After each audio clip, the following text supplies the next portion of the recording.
As we continue our series looking for Ottawa's worst commute, tonight we travel from Gatineau to Barrhaven. This was a route that was taking so long, councillors voted to extend the transfer window.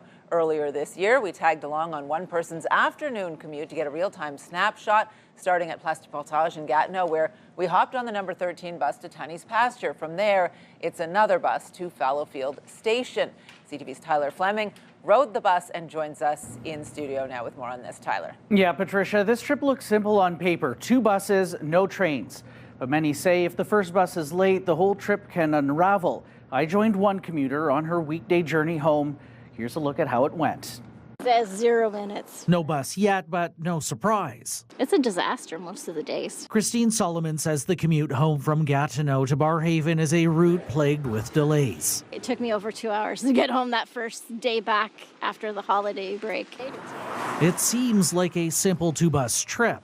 The first is a mere 5 minutes late. Usually 15, 20 minutes, so yeah. Are we going to make our connection? Probably. Okay, but we might have to run. For now, we're in transit on the number 13 bus from Place du Portage in Hull to Tunney's Pasture Station. 16 minutes. But this transfer point is typically where the commute crumbles. Before April of last year, there was the nonstop bus, which was perfect. Last spring, OC Transpo overhauled its bus routes, creating connections to the O train, even where lines are not yet available. That transfer was added as a kind of like a final state when the western extension of the LRT opens. Solomon says the transfer adds 20 minutes. We're going to make the connection. Because our first bus wasn't too delayed, no need to run, but I could see why you would have to. The very last bus stop at the end. Here it's packed, but there are express options. The 277, the 275, and the 279. But only one goes to Half Moon Bay, and it just arrived. We could just get on this one. It fills up fast. The next bus is about an hour out.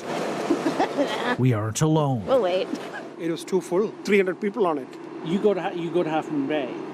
Yeah, Barrhaven. I can even go to Fallowfield. I'm okay with Fallowfield. But is this a daily frustration for you? Oh, yeah. Yeah, for sure. Ask anybody here. Yeah. Many here say the route needs more articulated buses to handle demand. So that means you're going to be from Tunney's Pasture all the way to Fallowfield standing up. That's too long. That's too much. This snapshot, the reason Dina Alansari transferred jobs out of Gatineau. If I get a call from school or a child is sick or injured or whatever, I cannot go home. I have to Uber, and that's just not practical. Alansari, like many federal workers, isn't sure transit can handle the 4-day return to office mandate. We need accessible transit service if you would want us to take it. We can't build back trust with our transit riders until we have a safe and a reliable system.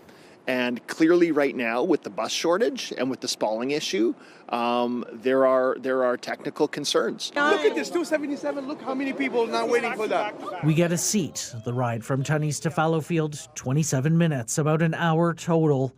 Solomon says it's a good day. It's usually much longer. What she wants to see is predictability and reliability, because driving to work isn't cheap. Paying $20 a day, it's not feasible. So I hopped off at Fallowfield Station, but for those going to Half Moon Bay, easily add on another 15 to 20 minute bus ride, and depending where you live, maybe there's another 15-minute walk or so.